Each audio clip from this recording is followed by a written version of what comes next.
Assalamualaikum warahmatullahi wabarakatuh. Perkenalkan, kami dari kelompok 6 mata kuliah Strategi dan Metode Mengajar. Perkenalkan, saya Despi, NIM 1923021957, dan teman saya. Perkenalkan, nama saya Bella Febrianingsih, NIM 1923022327, Prodi PGSD, mahasiswi Universitas Muhammadiyah Palangkaraya, Kampus 2 Kasongan. Perkenalkan, nama saya Wilse, NIM 1923022152, Prodi PGSD, mahasiswi Universitas Muhammadiyah Palangkaraya, Kampus 2 Kasongan. Baik, saya akan menjelaskan pengertian yang pertama. Ada pengertian strategi mengajar. Strategi adalah suatu rencana tentang cara-cara dan penggunaan potensi dan sarana yang ada untuk meningkatkan efektivitas dan efisiensi dari suatu sasaran kegiatan. Secara umum, strategi dapat berupa garis-garis untuk bertindak dalam usaha mencapai sasaran yang telah ditentukan. Berkaitan dengan masalah belajar dan pembelajaran, strategi bisa diartikan sebagai pola-pola umum kegiatan guru dan anak didik dalam upaya mengoptimalkan kegiatan belajar untuk mencapai tujuan yang telah ditetapkan. Strategi merupakan siasat dalam pembelajaran yang bertujuan mengoptimalkan proses belajar dan pembelajaran. Contohnya, mengaktifkan anak-anak didik agar terlihat bukan hanya fisik tapi juga mental dan emosionalnya. Guru mengorganisir kegiatan belajar mengajar di kelas antara lain memfungsikan metode sebagai alat strategi, memilih metode yang sesuai sebagai alat pencapaian tujuan, merangkai berbagai komponen pembelajaran yang dapat memotivasi anak didik belajar. Baik, kita lanjut ke jenis-jenis strategi mengajar. Jenis-jenis strategi mengajar dalam dunia pendidikan sangatlah banyak. Dalam penelitian ini akan membatasi jumlahnya dengan anggapan jenis strategi mengajar. Yang dipilih merupakan strategi yang sering dipakai dalam pembelajaran di saat sekolah. Nah, pertama ada strategi mengajar dengan berdiskusi. Apa sih maksud strategi itu? Strategi mengajar dengan berdiskusi adalah salah satu strategi belajar mengajar yang dilakukan oleh seorang guru di sekolah. Di dalam diskusi ini, proses interaksi antara dua atau lebih individu yang terlibat, saling tukar-menukar pengalaman, informasi, memecahkan masalah, dan dapat terjadi juga semuanya aktif, tidak ada yang pasif sebagai pendengar saja. Mengajar dengan strategi berdiskusi dapat diterapkan dengan cara seperti, contohnya, kelas dibagi dalam beberapa kelompok, terus dapat mempertinggi partisipasi siswa secara individual, dan dapat mempertinggi kegiatan kelas sebagai keseluruhan dan kesatuan, dan rasa sosial mereka dapat dikembalikan karena bisa saling membantu dalam memecahkan soal, mendorong rasa kesatuan, memberikan kemungkinan untuk saling mengemukakan pendapat. Nah, merupakan pendekatan yang berdemokratis, memperluas pandangan, menghayati kepemimpinan bersama-sama, membantu mengembangkan kepemimpinan. Demikian strategi belajar berdiskusi dapat kita tahu kelemahannya seperti apa. Contohnya, kadang-kadang bisa terjadi adanya pandangan dari berbagai sudut bagi masalah yang pecah. Bahkan mungkin pembicaraan seperti ada yang menyimpang, sehingga memerlukan waktu yang panjang untuk mengatasi hal ini. Harus menguasai benar-benar permasalahannya dan mampu mengarahkan pembicaraan sehingga bisa membatasi waktu yang diperlukan. Dan dalam diskusi menghadapi pembuktian logis yang tidak terlepas dari fakta-fakta, dituntut kemampuan berpikir ilmiah. Hal ini tergantung kepada kematangan pengalaman dan pengetahuan siswa.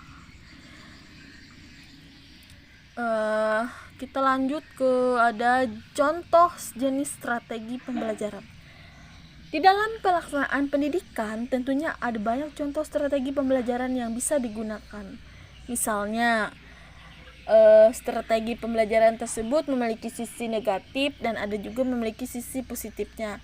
Maka harus diketahui apa saja sih sisi negatif dan positif tersebut. Kita mencari penjelasan contohnya. Yang pertama adalah metode ceramah, yang merupakan penurutan materi di dalam bahan mengajar dengan cara lisan yang dilakukan oleh pengajar. Ada kelebihannya. Apa sih kelebihan dari metode ceramah? Adalah sebuah metode yang mudah dan murah, dapat menyajikan materi pelajaran dengan luas dan lebih terperinci. Pengajar bisa mengontrol kegiatan kelas dengan lebih mudah. Terus ada kekurangannya. Materi yang diserap oleh para siswa hanya sebatas apa yang diajarkan guru di dalam kelas saja, tidak adanya peregaan secara khusus dari setiap materi yang disampaikan. Siswa juga lebih sering merasa bosan bila belajar tidak mempunyai kemampuan linguistik yang baik. Lebih sulit dalam mendeteksi tingkat kepahaman siswa. Nah, yang kedua ada metode demonstrasi. Apa sih metode itu? Metode yang menyajikan materi pelajaran pada siswa yang dicampur dengan adanya penjelasan. Kita tahu ada kelebihannya dari metode demonstrasi itu seperti siswa tidak akan misunderstanding karena penjelasannya dibarengi dengan praktik. Nah, seharusnya kan para guru itu harus memang seperti itu. Ada penjelasan, terus ada juga sesi praktiknya supaya nanti tuh siswa itu tidak bosan dan tidak mengantuk saat mengikuti pelajaran. Ada juga proses pembelajaran juga akan menjadi lebih menarik karena siswa tidak hanya mendengar saja. Ya seperti itu kan, guru tidak hanya memberikan penjelasan dan siswa tidak hanya mendengar saja. Di situ guru juga bisa memberikan tugas supaya siswa lebih semangat dan merasa tertantang untuk lebih semangat berpikir dan mengerjakan tugas tersebut. Nah, dengan proses mengamati, maka siswa bisa mengembangkan pola berpikirnya dalam menghubungkan di antara teori dan juga praktek.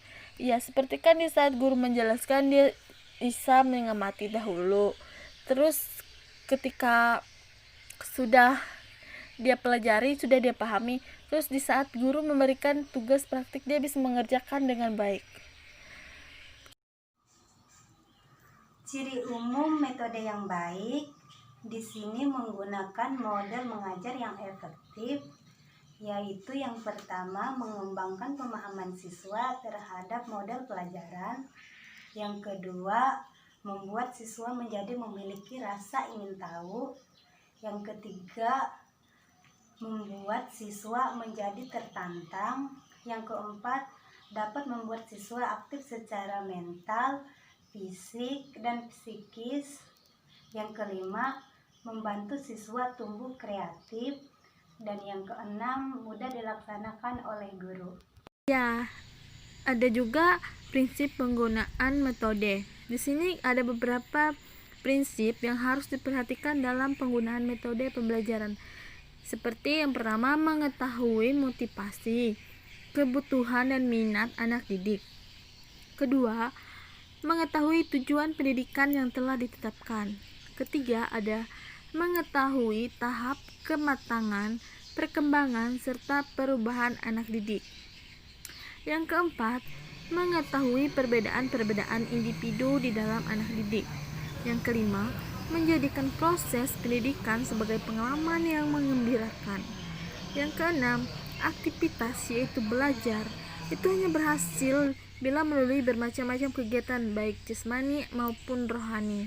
Jadi, berdasarkan penjelasan di atas, dapat kita simpulkan bahwa seorang pendidik harus mengetahui serta memahami prinsip-prinsip penggunaan metode pembelajaran supaya di dalam proses pembelajaran berjalan dengan baik dan tidak salah dalam menggunakan metode pembelajaran.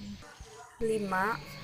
Nilai strategi, metode, dan efektivitas penggunaan metode. 1.